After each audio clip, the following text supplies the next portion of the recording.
Good evening, everyone. Hi, I am Deneen Palmatier. I am the Associate Executive Director for Communications here at Living Resources. And we are excited to have our first webinar, a virtual town hall meeting talking about advocacy. Tonight we have Elizabeth Martin, Living Resources CEO, and Michael Seawriter, President and CEO of the New York Alliance, joining us. There will be a Q&A session at the end. Feel free to submit your questions and we will get to them at the end of the webinar. If they're personal in nature and you would like a private message or for us to return that message later, please indicate and we will be sure to do so. All right, I am going to turn the floor over to Living Resources CEO, Elizabeth Martin. Thank you, Deneen. All right, I'm so excited to be here with you guys all this evening as we discuss the primary legislative and budgetary issues that are happening at both the state and federal level. As Deneen mentioned, I'm Elizabeth Martin, CEO for Living Resources. I don't know who's on the webinar here, so in case you don't know who we are a disability services provider based in Albany, New York, and we offer a variety of different residential and non-residential community-based supports to about 800 individuals and families throughout the Capital Region and Hudson Valley. And we primarily work with people who have intellectual disabilities and developmental disabilities, but we also have about 100 people who have acquired brain injury who we work with as well. Our goal of this virtual town hall is to really use it as a springboard to grow our grassroots advocacy strength. As with so many things in the world, the louder you are, the stronger you are, and the more persistent an advocacy group is, the more effective it's going to be.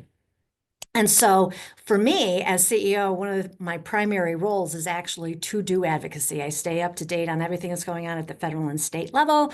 I'm contacting people in the state, our state legislators. I'm meeting with them. I'm meeting with people who are in Congress, all that other stuff. And so it's just a natural part of what I do. But if you're new to this, if this is something that you don't normally do every day, it can be intimidating where, oh my gosh, I can't imagine that a congressperson is going to want to talk to me, or something like that.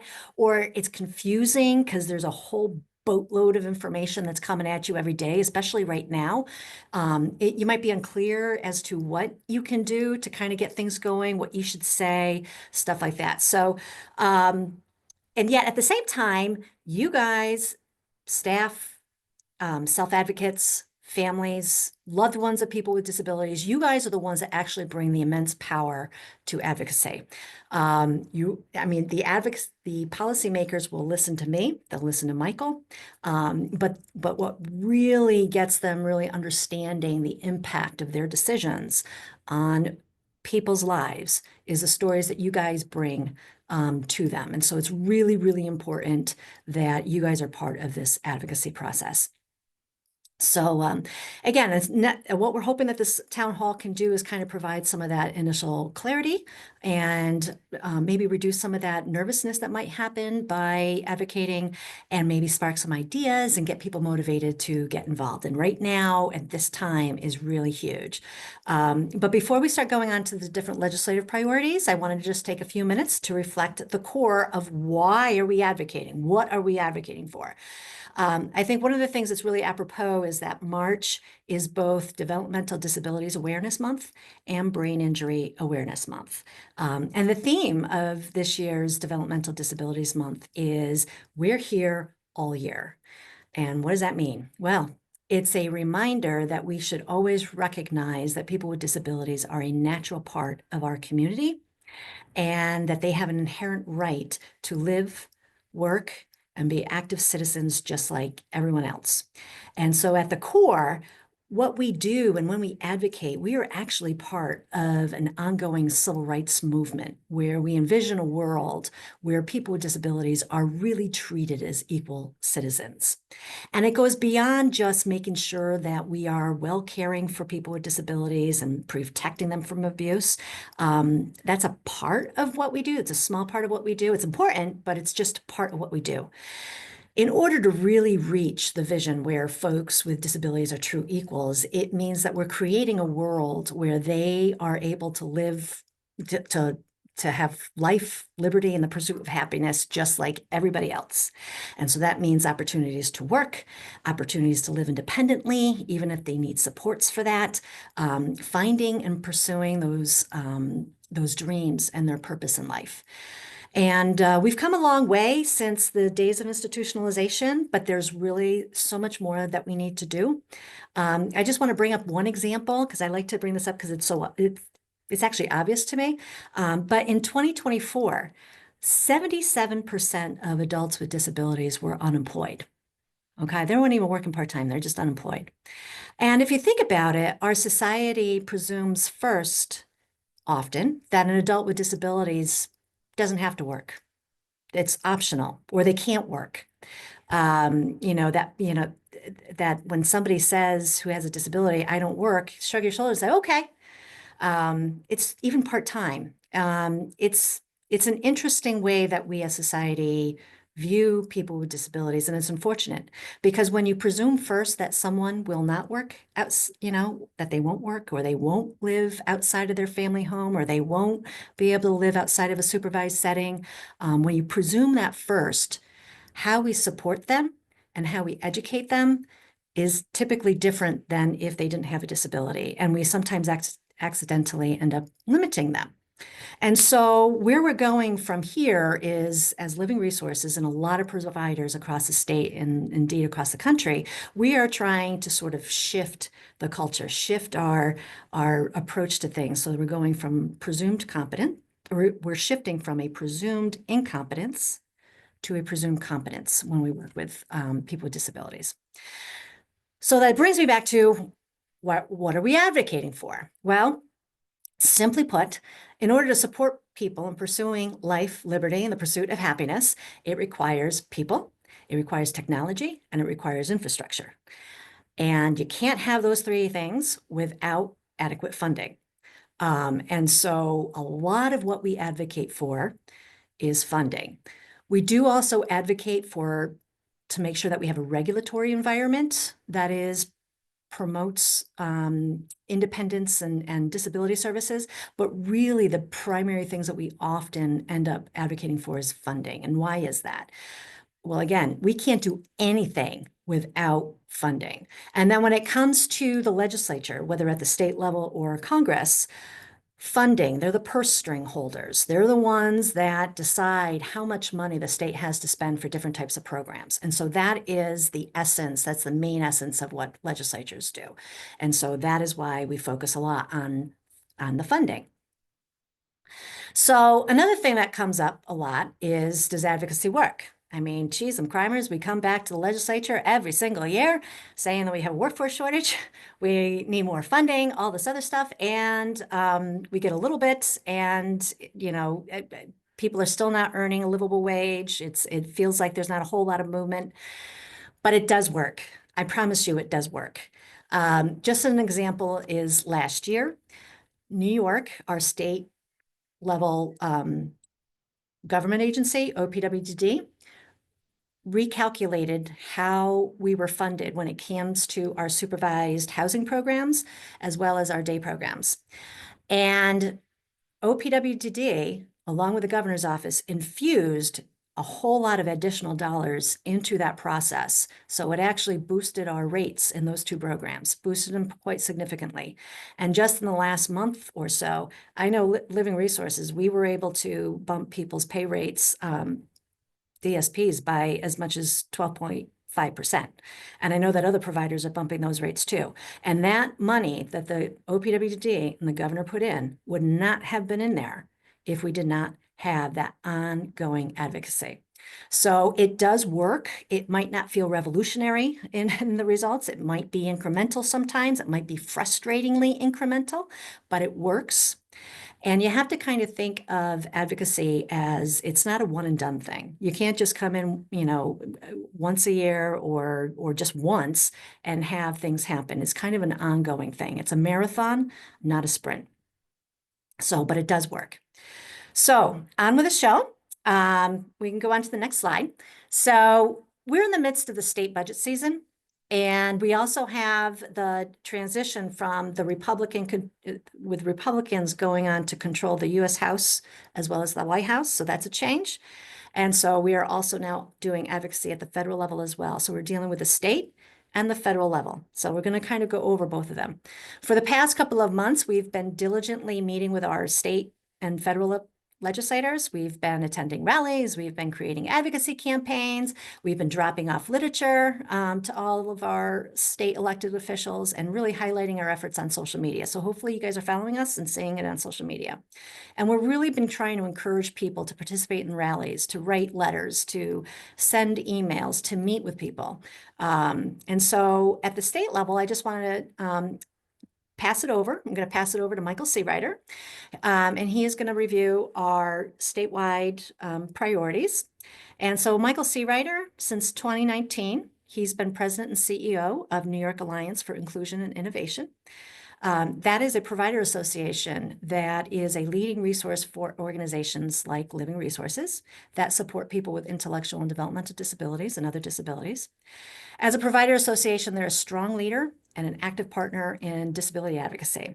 There is strength in numbers, as I mentioned before, and that's why it's vital to be part of organizations like this that work together to ensure our voices are heard. And with that being said, I pass it over to Michael. Thank you, Elizabeth. Welcome. Good evening, everybody. Pleasure to be here with all of you. As Elizabeth said, this is an ongoing kind of, it needs to become a bit of a passion, if you will, for people to be an advocate and to be constantly in a state of advocacy, because whether we like it or not, that's kind of the world that we live in, if you will. And our organization is led by a wonderful board of directors. Elizabeth sits on that board and helps us make sure that we are remaining true to the needs of the provider organizations that are the primary membership of the New York Alliance, and the people, the individuals and the families that those organizations support. There were two analogies that came up earlier I want to quickly touch upon. This constant state of advocacy thing is an unfortunate reality, I think, is what it comes down to when we're looking at services and supports that are almost exclusively funded through government funding. That means we are needed to be constantly there and making sure that our voices are heard in that process. There's a line that we like to use in Albany, which is that if you're not at the table, you're on the menu. That means that if you're not part of the conversation about how the resources for that particular year are going to be cut up, it's likely that you're going to get cut out of that. So we need to be at the table on a constant basis. And the other thing that I would actually offer here as a friendly amendment to Elizabeth's suggestion that this is a marathon, not a sprint. I like the analogy that this is a relay race, because anyone who runs a marathon is exhausted at the end of it, right? And if we all chip in, if we're all doing our part, we can kind of allow other people to pick up and give ourselves a break, right? Whether that's individual provider organizations, the people that they support, family members. I'm thinking about staff. Staff play a really important role in all of this stuff. So these are great opportunities for all of those voices to be heard. And I guess I would probably be remiss if I didn't say that, having been on the receiving end of this advocacy in multiple roles before in the state legislature and in the governor's office, the most effective advocacy I have ever seen in my life has always been when it's kind of a complete package. When a provider organization comes forward and brings someone that they support, the staff who provides those supports, and the family members of that individual, you can talk about these different issues from a variety of different perspectives, all in the same direction, all is, kind of rowing in the same direction of alignment. So the legislative priorities that we have been pursuing this year as part of our collaboration with other provider organizations throughout the state, which we do intentionally, we definitely try to make sure that we are aligned in our advocacy. We're asking for three things in this year's state budget. The first is a 7.8% targeted inflationary increase, is what we are calling it, TII, which in previous years has been oftentimes referred to as a cost of living adjustment or a COLA. It reflects the fact that the cost of providing services and supports has increased over a period of time. And unfortunately, for a long time, we did not keep up with that rate of inflation, that rate of increase. So we're asking for this year a 7.8% increase so that we can be able to pay staff better wages, that we can make sure that we are able to cover costs associated with health insurance, but not just the services and supports, the dollars that go to staff, but also the business of providing services. That's insurance for the organization and vans and transportation and making capital improvements to the parking lot at Living Resources or a roof on one of the houses. Doesn't matter. These are all things that need to be funded through these funding mechanisms. That's why we're asking for a 7.8% targeted inflationary increase. The second thing we're asking for in this year's state budget is a human services wage commission. We've been talking for a long, long time about how direct support professionals and the job of being a direct support professional is anything but minimum wage work. What we're asking, and we've made some progress on that front, but not nearly enough. And what we're asking for in from the legislature and the governor this year is to impanel a commission to take a look at not just the job of being a direct support professional, but all of these jobs in human services, so that we can have some independent evaluation about what are the wages that really are commensurate with the responsibilities of being a DSP or being a home health aide or other jobs in the human services sector. Our hope is that by impaneling such a commission to come up with recommendations, that in next year's state budget, we could begin to make progress toward increasing those rates of pay so that they do become more commensurate with the responsibilities of being, again, DSPs, home health aides, and others. The last thing we're asking for in this year's state budget is to move what is called the rate setting authority from the Department of Health, which is the primary state Medicaid agency, to the Office for People with Developmental Disabilities. For 10 years now, that rate setting authority has been over at the Department of Health, and it has resulted in very, very lengthy delays in getting dollars out the door because it's another layer of bureaucratic review, another layer of control agency review, what typically is referred to in state government. We're suggesting that the time has come to eliminate that extra layer of review so that we can get resources out to provider organizations like Living Resources more expeditiously and more efficiently so that they get into the hands primarily of the direct support staff who provide these services. We understand very well that provider organizations, the IDD service delivery system, plays a significant role in the economy of our state of in a state like New York. In some places throughout the state, organizations like Living Resources are the largest employers in their county. That's really big news to many of those legislators, to make sure that they understand the ramifications of making sure that dollars are going out the door from the state, as was articulated and planned for in the budget, to get those resources to organizations like Living Resources so that they can pay their staff the wages that they are deserving.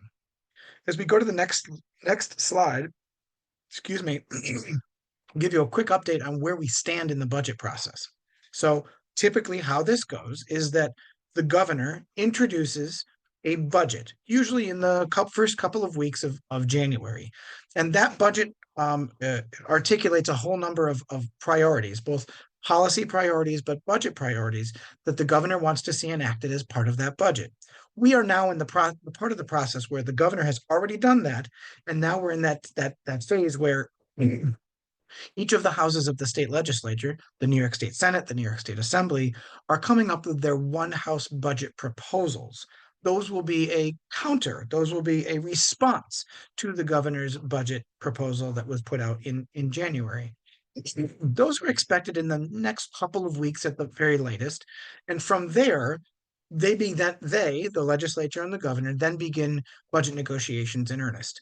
Usually takes about 15 to 20 days in that space where they really buckle down. They really have very lengthy budget negotiation sessions that oftentimes go through the night and sometimes multiple days through.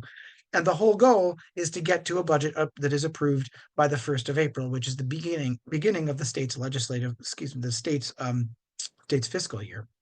One of the things that's important to remember about this process is that in a state like New York, the way that the Constitution is written, it impanels and empowers the governor to be have a very strong role in the process of making a budget. That is the design of a state like New York, so that what is typically comes out in a governor's budget is largely reflective of what is included in a final budget agreement as it gets negotiated by the legislature and the governor. And it's really good news to see that the governor has proposed a 2.1% targeted inflationary increase in this year's state budget. That means that there is already some money in this year's state budget. We're now asking each of the respective houses of the legislature to increase that to 7.8%, putting more money into the budget. And that's where you and we can all be united in our voices, talking to our legislators, our members of the assembly, our state senators, to let them know what we'd like to see in this budget so that they can put that in their one house budget proposals. And hopefully we can get to a final budget that includes all that stuff. Elizabeth, I think I'm passing the baton back to you for some of the advocacy stuff. Is that right? You can absolutely. Oh, So I can do this one. That's yeah, that's you fine want me to too. do this one? Whichever one. I'll quickly do this. Yeah. So this is the opportunity for all of us to be involved in this space, to be speaking about these issues from our respective points of view, but making sure that we're at the table, that we're getting our voices heard in this process. So here are some of the opportunities that you have at your disposal to be able to meet with your senators and your senators and assembly members to make sure that they know what's going on. There's nothing more powerful than a meeting with your senator or your state senator or your state assembly member to influence them about what you'd like to see in the state budget. That's one of the most powerful things that you can do. It's very impactful, in part because it requires a lot of energy and effort on your behalf to go and take the time to set up a meeting and go down to the Capitol and meet with that senator or assembly member. But there are other opportunities to do that too, by being active on social media, whether that's X or that's Instagram or other Facebook or other social media platforms. There are other opportunities here too as well, which are to be influential with the media. So that not just social media, but the traditional media, making sure that our newspapers and our television stations and our radio stations are aware of what's going on in our communities. And a letter to the editor is a fantastic opportunity to make your voice heard in this process. And then lastly, perhaps one of my favorites, and you'll see those pictures right there on this slide. Those are some of the pictures from the rally that we just held a couple weeks ago a week ago at the state capitol, asking for these types of investments in the state budget. Here are the opportunities to come and make your voices heard, whether that's individually with a legislator, that's by doing so on social media, by doing so with traditional media, but attending these rallies is also a wonderful opportunity to join with and be in solidarity with a whole group of people who feel very similarly and passionately on behalf of these issues that we're advocating for. And those rallies are a lot of fun. We just had one. These pictures are from when we had, I think it was like a week ago, although it seems like 2 weeks ago or something, but it was a week ago, right here in Albany. There's another one coming up on Friday down in Rally in the Valley. So, and you don't have to be from the Valley, Hudson Valley, to go to it. You can if you're from this area and you want to go to it. We will be sending out information about that one after this webinar to the participants. But that is, and we're sharing it on social media and whatnot. So it is another opportunity to have fun at these rallies. They are great media draws, and it just, again, kind of gets that message out there.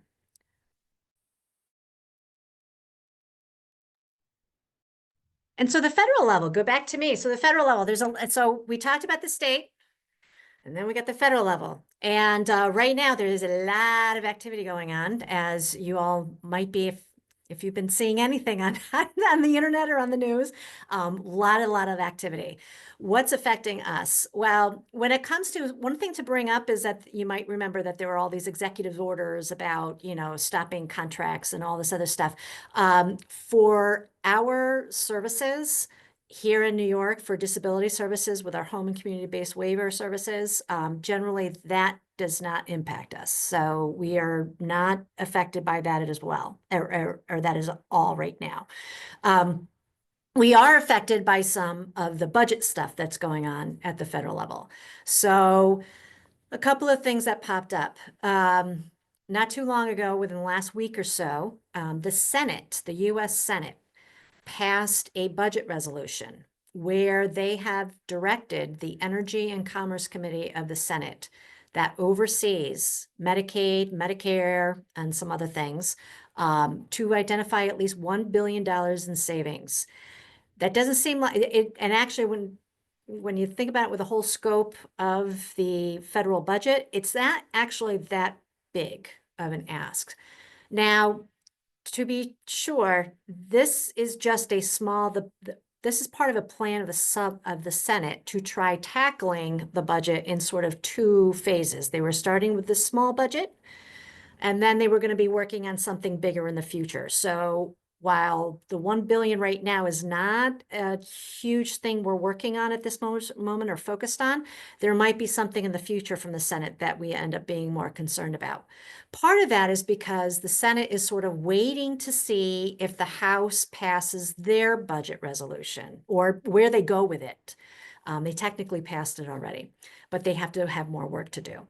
So last week, you may have heard that the US House passed their budget resolution. And in it, they have instructed the Energy and Commerce Committee, again, overseeing Medicaid, Medicare, and a whole bunch of other things, to identify at least $880 billion in savings. And that's a floor. What they'd really like to see is if there's even more savings, but that's a floor. $880 billion in savings over the course of 10 years. So this is the one that we're concerned about. Now, this is not effectuating any cuts just yet. This is just kind of giving instructions, a blueprint that all of the House committees are supposed to then follow and try finding all of these savings. There are other committees that also have their instructions, but when it comes to Medicaid and Medicaid services, what we're primarily worried about, it is the Energy and Commerce Committee that we're concerned about. I had seen a question in the Q&A there about, should we be worried about Medicare? I will say for these services, disability services, where it includes the supervised housing, employment services, day programs, ComHab, self-direction, all that stuff, Medicare is not really part of this. It is all funded by Medicaid. So the real focus that we are on in this industry is the Medicaid portion of it. I'm not going to say you shouldn't be worried about Medicare, but that doesn't have the actual impact on the services that we deliver. So $880 billion, how big is that? Well, let's just say that across the country in 1 year, federal and state dollars, if you counted federal and state dollars, this country spends about, it's a little less than $880 billion in 1 year for Medicaid services. So, and this $880 billion that they're looking to save is just federal dollars. Medicaid is funded by a combination of federal dollars and then state dollars is how it's funded. So $880 billion in federal money means that there'd be technically, potentially, another $880 billion in state funds that could disappear, or else the state has to figure out how to make up for it. One of those things. So it's a huge cut, basically, is what this is. So you will sometimes hear Congress people saying, we're not going to touch Medicaid and Medicare. We're not going to touch those things. Those are going to be protected. I'm going to tell you right now, then the math doesn't work. Because if they are to find $880 billion out of funds that the Energy and Commerce Committee oversees, they could zero out all the funding for all the other programs besides Medicare and Medicaid, and they are not coming close to $880 billion. So there's no way mathematically for them to get that dollar amount without doing some really dramatic cuts to Medicaid. Although it's a good sign when you hear a lot of Congress people saying we're not going to touch Medicaid, because it means that there's an opportunity there, okay? And that's why we're advocating. That's why we're going to be advocating. So you'll see a little farther down in this slide here that what are they looking at for cutting Medicaid? What are the things that they're looking at? So a lot of things have been floated out there. There's nothing set in stone. There's, but they're out there and being considered. So Medicaid block grants per capita caps on Medicaid, those are probably some of the most drastic changes that could happen with Medicaid that are being floated out there. Medicaid block grant basically takes what is right now considered an entitlement program, which is you're eligible for it, you're enrolled in the program, And then the money just adds to it. So there's no real cap on the state or federal government in terms of, you can't go above a certain amount. It's just the person's eligible, they get the services, and they receive the services. Changing it to the block grant would change that into a situation where the federal government would say to each state, based on a formula, this is all you have for Medicaid. And it would take it out of being an entitlement program. But it would basically just say, this is what you have for Medicaid from federal dollars, and that's it. And then it's only going to grow a certain amount each year. The idea that a lot of people will say that that's because it's to, provide more flexibility, states can do all these great things, but what that ends up doing actually is just massively cutting the program. It becomes a huge cut. So you can't really get any flexibility because you don't have enough funds to even get creative with it. So that's a scary one. Per capita caps, that is basically where they say for each person, it doesn't necessarily have a cap in terms of a total dollar amount, but what they'll say is that for each person that's enrolled in Medicaid, we're only going to give you X amount of dollars in federal dollars to pay for it. Anything above that is the state's responsibility, and you got to figure that out. The way the formulas always work out, it still ends up being a cut. And again, that tends to grow just a little bit every year. So that ends up being a very significant cut as well. Those would fundamentally change everything and really cause problems in the system. The other things that they were talking about is things like eliminating FMAP is basically the federal share of the federal dollars. It would be changing it, bringing it down, making it, we're going to give you less dollars. The state's going to have to bank up more dollars. There's also a lot of terminology that you'll hear about fraud, waste, and abuse. So that's the other thing that you hear a lot about. Oh, we're just going to take care of fraud, waste, and abuse. We're going to eliminate fraud, waste, and abuse. Again, not even close to the amount of money to get $880 billion. And some of the things that they will talk about with fraud, waste, and abuse are things like there are certain techniques that states use that are legal that basically maximize the federal dollars that come down to support the programs. And some people consider those things wasteful. Well, are they wasteful? Because in the end, the state uses those funds to then drive into programs so that people have services and that workers can get paid and all this other stuff. So even if they change that, it really amounts to a cut to the programs that the states then have to figure out how to make up. So one of the last things that you'll hear talked about is imposing work requirements. They are talking about eliminating or exempting people with disabilities from those work requirements. That's a very common thing that people will talk about. Again, small impact on the total dollar amount that would be saved from that. So, so those are some of the things that are floating out there. And again, what you'll hear from Congress people is we're not going to touch Medicaid, we're not going to touch Medicare, and we're just going to take care of fraud, waste, and abuse. The only thing is the math does not work for that. So, so we have to advocate because it's still a threat. So if we go on. So how do we work with this aspect of things at the federal level? You're going to notice on this slide that is pretty much the same at the state level. We need you to call and write and meet with your congressional representatives. Here in Albany, it is Congressman Tonko. He is preaching to the choir. He's very much against these budget cuts and everything like that, but it's still really important that you meet with him. Sharing your personal stories on social media and talking about, we got to protect Medicaid. There is a hashtag called Save Medicaid that is specifically focused on the Medicaid threats at the federal level. I would recommend that when you do a social media post that you differentiate between a social media post for federal versus one that's state. They're both important. Do them both, do 2 posts. They just target different issue areas, but do social media posts. Again, submit a letter to the editor. Attend rallies and event. I have a picture here. This happened just this past Saturday. In fact, I talked to Michael earlier today. I said I was going to call you to say there should be a rally down in Mike Lawler's district. Mike Lawler is a congressional representative. He's a Republican down in the Hudson Valley, and he has come out. He's one of those that's saying, well, I'm not going to touch Medicaid or Medicare. Wonderful, but you got to make sure you got to be on their back to make sure that he sticks with that. And this was a rally that happened this past Saturday, had a really great turnout. And again, if you're around on October 7th, there's another rally in the Valley that we're going to be sending information out about. That also, from what I hear, has a huge population that's going to be coming out for that one. So that should be really great as well. So those are some of the same kind of stuff. Next slide. So again, communicate with, anybody that's in, if somebody's in your district and that's a member of Congress and they are a Democrat, doesn't matter.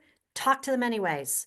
The more that they hear from you, because they are trying to fight a lot of things in this budget. So you still have to make sure that your voice is heard and is frequent and is strong and loud so that they know to put you at the top of their priority when they're looking at fighting cuts. But it is particularly important if you happen to live in an area that is represented by a Republican like Mike Lawler. Up in the North Country, it's Elise Stefanik, at least right now. If you're her voter, go and try meeting with her. She meets with her voters and talk to her about this. And just tell them your personal stories. And why is this critical, especially with speaking to Republicans, but also everybody? It's because it is a small margin of Republican majority in the House. It's only going to take a couple of people in the Republican Party to say, I can't do this, for it to just fall apart. And that's what we want. We want them to go back to the drawing board and try again, and this time without Medicaid cuts. And so if we can get our voices heard, and we can really be on them and make them committed to fighting and saving Medicaid, we got a good shot at avoiding these types of cuts. So next slide. Okay, so how can you, a little bit more about how you can get involved, because some of the things that Michael and I were talking about was, write letters to the editor, write an email, call your Congress people. And then you might say, well, what do I say?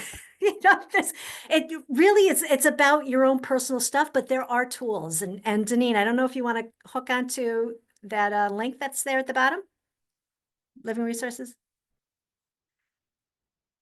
Hopefully that hooks up. There you go.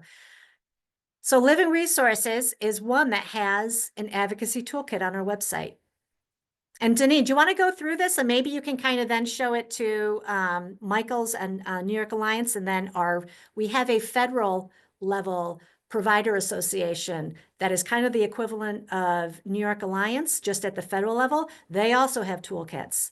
And if you just want to walk through some of this stuff, because it will tell you who you can call, how you call them, some templates for letters and emails that you can use to kind of get you started. So go ahead, Deneen. Sure. So this advocacy toolkit is located right on livingresources.org, our website. If you go up to the About, you'll click on Advocacy. We've created our own toolkit by using a variety of resources, including the Alliance and Anchor, and some of ARCs. And, we're really all working together to hit the main points. So obviously you heard Elizabeth talk about Rally in the Valley. That is here. It's up on our screen on March 7th at 10 a.m. There's information about that, conferences, upcoming events that we have. The advocacy resources, this is a really great spot in case you don't know who your legislator is. You can locate your senator, your assembly member, just by clicking here. You will put in your address and it will tell you who your state representatives are. Usually there's a one-click through there. You can get to the exact thing and it'll send the letter for you. Like, we have some great resources.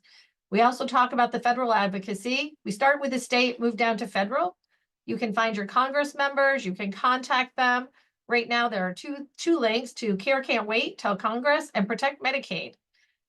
So all of these, right, we click to a variety of other resources, but we want to make it as easy as possible for you to reach out to your legislators and your representatives, contact them, and make your voice heard. I'm going to actually try to see if I can click over to Michael, your site right now. How about that? Am I up? There you go. I'll turn that over to you. You just tell me which way to direct. Sure, happy to. So this is again another good resource, a bit of a one-stop shopping, if you will, on getting involved in advocacy.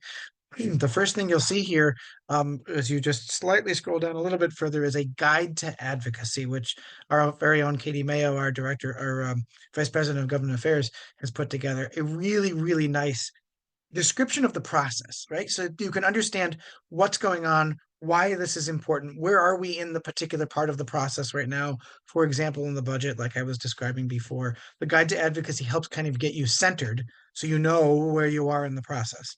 And then as you scroll down the page a little bit further, you'll see all of these opportunities to get involved. And we do talk about the fact that your role in advocacy is remarkably important here, right? And how do you then get involved in these opportunities? Much the same like we talked about before. Write a letter to your member of the state legislature or your congressman. Schedule a meeting with them, and we have some templates, for example, on how to write a letter or a template, a sample letter, if you will. So you can get a flavor of like what you want this to look like. You can use all of it. You can use some of it. You can use none of it. Whatever you want. There's opportunities again to like get involved by making a phone call to your legislative representative, sending an email to your legislative representative, and again, also posting on social media. Janine, if you go back up to the top of the page there, where it says legislation and advocacy, if you click that button again, there's also the Government Action Center on our website, which allows you to send an email directly to your member of the state legislature on the issues that are of greatest importance right now that we're talking about. Here's the opportunity. You simply plug in your address. It tells you who your assembly member and your senator is, and you're able to send a form letter, if you will, to your legislators on the issues that are of importance to you or of importance to us as a community. I think I'd be remiss if I didn't say that there's different levels of advocacy here too, right? Like I mentioned it before, but the easiest effort is probably sending an email, right? And maybe making a social media post. And it gets a little bit of attention, but it doesn't get a lot of attention. But making a phone call, that gets more attention because it takes the time of the staff who work in that office to answer the phone and take the message and relay the message. And then you get into levels of advocacy where you're meeting with people, and that requires a lot more advocacy on your part. That those hold different levels of weight, if you will, when legislators are thinking about these things and thinking about the type of feedback that they've gotten from their constituents. 1,000 emails is probably equivalent to one or two in-person meetings, right? These in-person meetings have the impact oftentimes of getting direct face-to-face time either with a member of the state legislature or in this case also potentially a member of Congress or their staff. By the way, never underestimate the value of meeting with staff. I know I'm biased on that, having previously been a staffer, but when it comes time for a legislator to be making decisions about what they're going to do and how they're going to vote, they're not calling you at 3 o'clock in the morning when the vote gets called. They're calling their staff and saying, how am I supposed to vote on this? What did you hear? What should I do? What do you recommend? That's where you have a lot of influence in helping shape an agenda, for example, for a member of Congress or a member of the state legislature. And I just want to kind of jump off of that. You do not have to go to Washington, D.C. to meet your congressperson. You do not have to go to Albany to meet with your state representative. They have all of them have offices within their districts. So if you want to meet in person, you can go to whatever district office that they have. All of their websites have that. And Deneen, do you want to kind of go on our website again to kind of click on, I would like to show them Anchor as well so that they kind of get the visual of that. Because Anchor will have the tools related to the federal advocacy. New York Alliance has the tools related to the state level advocacy. But yeah, you meet with them in their district office. If you meet with the actual representative themselves, cool. But meeting with the staff, absolutely just as important. So can't emphasize that enough. Were you able to get up onto the? Sorry, I'm trying to get back to our site here. It seems that I'm a little lost. We could see it a second ago when you pulled it up. Yeah, here we go. Right there. Yep. Yeah, but when I can't, there we go. I'm trying to reach over. There we go. Okay, sorry about that. I have Michelle running in to tell me what to do here. Thank you. Thanks, Michelle. So All right. Anchor, yeah. Here we go. So again, Anchor is our federal level provider association and advocacy organization, and they also have a toolkit. So this is what their website looks like. Oh, and just this lovely picture of me and Deneen. It's meeting Congressman Tonko last September. But it was great. They also have a lot of tools. They have like those template letters and things like that to use. And how to even lobbying 101. So they have a lot of tools there too to help you out, to get you going. So I guess it's time for Q&A. If Deneen, do you want to facilitate and check out any questions? Sure. Let's see. First question. As a staff member of Living Resources, if I write a letter or meet with an elected official, should I identify myself as an employee of Living Resources or as a private citizen? Either one. If you feel comfortable saying that you're an employee, you want to talk about your personal experiences as an employee, you can absolutely say that you're an employee of Living Resources or whoever you're employed by. Absolutely. If you don't feel comfortable, you don't have to talk about it. You can just say that you've worked and you're a DSP or you're a manager or whatever your role is. So I'd just offer a friendly amendment there to say that as long as that advocacy is in line with the advocacy that the provider organization is asking for, in this case, Living Resources. good So point. you don't want to be doing anything counter, clearly. So as long as it's aligned with that, that makes perfect sense. And it really helps it helps legislators, members of or policymakers understand the impact of service delivery, right? It gives them a better flavor of like, oh, okay, so you're a staffer. Oh, so where do you're a DSP? Tell me more about that. Where do you work? Oh, I didn't know that there was a house that Living Resources operates in, where East Greenbush. Great. I didn't like it gives you opportunities to kind of help make sure that Living Resources is getting, I think, the visual the opportunity to be seen also. So I'm going to go back to the point of before, like this advocacy, when it's done in coordination, is remarkably powerful and impactful. So that was my two thoughts on that. Right? Yeah, and we also, honestly, if you want to go and you want to meet with legislators as a DSP with Living Resources, we would really appreciate if you let us know, because honestly, you're going to be on our list to kind of contact again and help us out. We'd also love to hear at the same time, what was the results? What did the person say and all this other stuff? Because that's another thing, is that we often, when I meet with members of Congress or with members of the state legislature and I get some tidbits of information, I often feed that back to Michael or the people at Anchor so that they're aware of what's going on at the ground in those discussions, because that can help formulate strategy as well. Amen. And thank you for that. Another question. Can I call a congressperson who isn't in my district?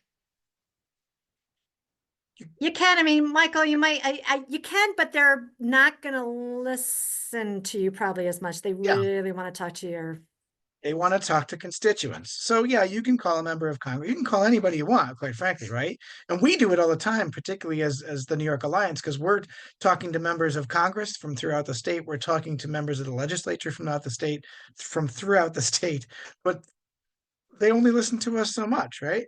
But when I bring a constituent along, that conversation becomes a lot more important for that legislator, because they know that's a voter in their district. So you can certainly weigh in. There's no question and no opposition to that whatsoever.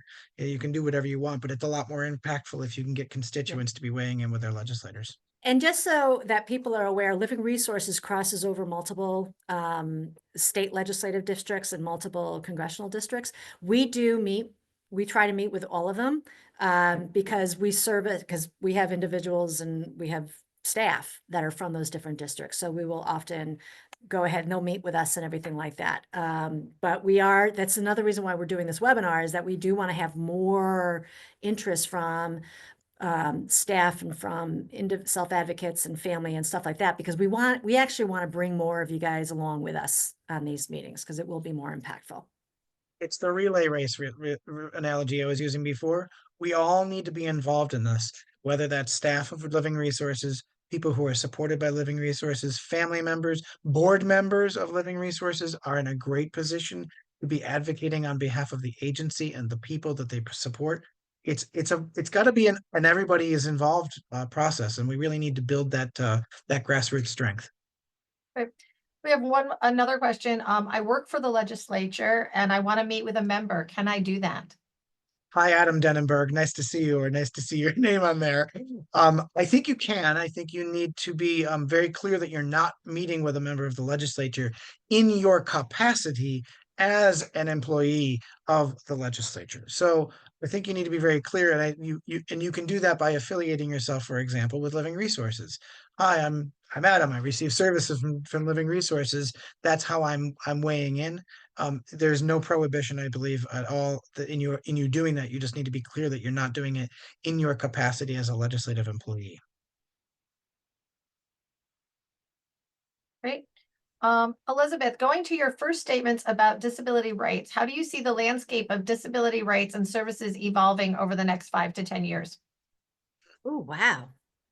More great stuff, I think. Anyways, I think the whole system and a lot of what the state is doing is trying to maximize independence for people with disabilities. I think you're going to start seeing a lot more use of technologies, enabling technologies that really help people to maximize their independence. The state wants to grow the non-residential programs to help people be able to work. They've got an employment first executive order that they are trying to implement to make it so that we are presuming that people are going to work if they are adults and that they should work. And that's just natural part of living life and living as a citizen and things like that. So I think we're going to see more and more of the system move in that direction. And it really does become critical that we have the funding to do that, because what it does is it also changes a little bit of how DSPs work with a lot of people with intellectual and developmental disabilities. Traditionally has been very much of a care for kind of way of working with people with disabilities. And they have been trying to shift to be more of where they are supporting the person and just providing supports as needed. But the whole idea of like there being educators and coaches and mentors and things like that. So it will be changing the work actually in some of what they're doing. So I hope that answers the question. Great. Will the presentation be shared? The presentation will be shared as well as a follow-up survey, some links to some important websites. So stay tuned. That will be coming probably tomorrow. And here's another question. We've got time for just a couple more. We are supporting individual participants in the ABI program to write letters and meet with representatives. Would you like to be able to track this? I think we would, if you want to give us a copy of a letter, we would love to have it. And Deneen is our, for us at Living Resources, is our communications person, who's also like a legislative liaison. If you send it to her, but send a copy to me, would love to see it. I think that's a good idea, and it actually correlates to another question I saw in the chat about efforts to try to measure advocacy. It's really hard to measure the advocacy. It's very kind of opaque. We oftentimes find proxy measures like kind of anecdotal things like that, but we're oftentimes looking for opportunities to understand how much our advocacy has penetrated into the dialogue taking place either in Albany or in Washington. We measured that by the number of legislators who join with us to express support for a particular piece of legislation or a piece of budget that we're asking for. So any of those opportunities to get some data points on the opportunity, the advocacy that is taking place gives us some, I'm going to call it like a finger on the pulse, right? It doesn't give us an exact, but it does give us some opportunities to kind of figure out like, are we in the right space or not, or do we need to do more or less? So we're always looking for those opportunities, and good answer, I think, from Elizabeth on that one. Let's see, Michael, there are two questions that kind of go hand in hand, and both are about the shortage of direct support professionals. What are we doing to ensure a competitive wage for them? And also the state pays their DSPs at a higher rate. What type of advocacy are we doing to help try to mitigate some of that disparity? I'll answer the first one first, or the last one first, because I think it's a little clearer. the state does employ direct support professionals, about 15,000 or so. I want to say maybe 16,000 DSPs or thereabouts, to provide services and supports to people who are served through state operations, not nonprofit organizations. Those wages are subject to collective bargaining through either the Public Employees Federation or the Civil Service Employees Association, and because they are collectively bargained, that's part of a larger collective bargaining process that takes place on behalf of the state of New York, on behalf of, you're getting into tens of thousands of employees at a time there. So that does create some disparities here. What we do see, however, are some significant efforts like the one that Elizabeth mentioned before, with the rate rebasing that took place late last year, and has pushed some really significant resources into our nonprofit space to be able to increase wages in some pretty significant ways. So I'll go back to the first question now, which is, we've been talking about these wages and the need for wages that are commensurate with these responsibilities for an awfully long time. The better part of 15 and 20 years has been part of our advocacy. I remember very well the days of the Be Fair to Direct Care campaign, which I played a role in, right, to help get out there and make sure that we were advocating on behalf of wages for direct support staff, and making those wages something better than they were at the time, especially in times when we've seen major increases in things like the minimum wage, which have, I would say, almost like diluted some of that wage increase that we have been able to be able to bring for direct support staff and others. As that minimum wage has increased, we're trying to keep up with that minimum wage, and that was a very difficult thing for us to convince a previous administration that they needed to fund. But we've been talking about not just the funding, not the money. It's not always about the money. It's a lot about the money, but there's also a need to develop either career ladders or career lattices on behalf of direct support professionals who want to advance in their career but don't want to move into a managerial position. We need to be able to develop a pipeline of direct support professionals, people who want to come into the profession of being a direct support professional. We're doing a lot more work these days in building a credential on behalf of direct support professionals who want to take their professional development to the next level and be able to demonstrate through education and experience that they're able to support individuals with more complex needs, or in specific settings, or with a variety of using technology is a great example. So I think that there have been major investments over the past several years to kind of many of the things that the New York Alliance has been talking about for 15 and 20 years have become in vogue over the past few years and are now being embraced by the state of New York. When these things are there and we can make substantive progress when it comes to compensation for staff, this sector will be remarkably well positioned to be able to be competitive with other jobs in human services, because we've made some of these investments in building careers and career pipelines and career lattices and networks and credentialing opportunities. There's more work to be done. It's constantly a thing that we're going to be advocating for. It's never going to go away, because these services and supports are funded through the government. I'm back to, if you're not at the table, you're on the menu, and we need to be constantly at the table advocating for what we need to be able to make sure that these jobs remain competitive in an increasingly competitive space. Thank you. So we need to wrap up, but I do have a question that I think might just be leading to the end of the wrap up with what do you see as the biggest challenge in securing the proposed 7.8% Medicaid rate increase? Michael, you There you go, probably have a Yoko. better way of more of the inside information with I this. I actually think I it think comes it's the back to federal this. level. Yep. Yep. You read my mind. I think it's the federal stuff. I Yeah. think that is sucking the oxygen out of the room when it comes to discussion about most anything. I'm I'm I'm decently concerned that the budget that has been proposed by the governor could be thwarted, could be upset. The apple cart could get turned over as a result of either action or inaction at the federal level that could have fiscal impacts on the state of New York. Elizabeth talked about this, very, very well before, about the impact of Medicaid cuts, right? But it's not just Medicaid cuts. It could be any impacts on the state of New York. That's transportation, or doing away with the Department of Education, or the funding that comes from the Education Department. You could take any number of these issues that put a fiscal impact on the state of New York.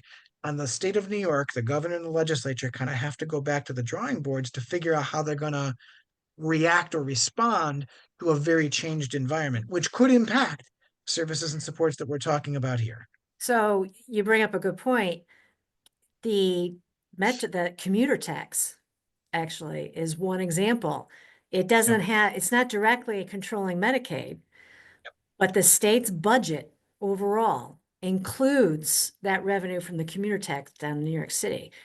The federal government is trying to rescind their approval of it and go back to not allowing it to happen. That could potentially put a hole that they have to then make up. So you perfect on that.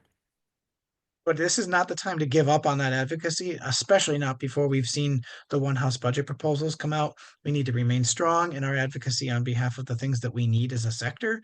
And then if we don't get the whole loaf that we're asking for, which rarely happens, by the way, that's to be expected. What do we do then? Well, would we be able to live with something less than a 7.8% increase? Well, possibly, but we'd like to see that 7.8% increase, and we should continue to ask for that, because that's frankly what we need. So until we get to that point in this process, I'm not giving up on those advocacy points. Yeah, and I know we're out of time, but just one last thing, kind of jumping off what Michael said. So sometimes you might hear a legislator that might say, well, what would you live with? What is a good amount? Nope, 7.8, 7.8. Absolutely. Yep. Don't negotiate with yourself. You always stick to your negotiating points, and when we get to we're not at the negotiating table, right? That's a great reason not to negotiate with yourself, because what really happens is that the governor and the legislature need to negotiate these things out. They're the people who sit at the negotiating table. We need them to be our advocates in going to that table and advocating for what we need in this budget. Well, I just want to go over the key points are advocate, send a letter, call, join a rally, reach out. We are here and we have tools at your disposal. We'd love to hear about it. I'd like to thank Michael and Elizabeth for this wonderful presentation this evening. And if your question was not answered and you left your name, we will try to send a follow-up email to get you an answer. And we will keep you advised. There's a survey coming out, some links to our websites, as well as some upcoming events. And I want to thank you all for joining us this evening, our very first town hall. Sorry for the glitch in my not knowing how to actually share that screen, but we'll get it better the next time. So thanks, and we deeply appreciate you all being here with us. Thank you very much. Bye-bye. Have a good one. Have a great night, everyone. Night.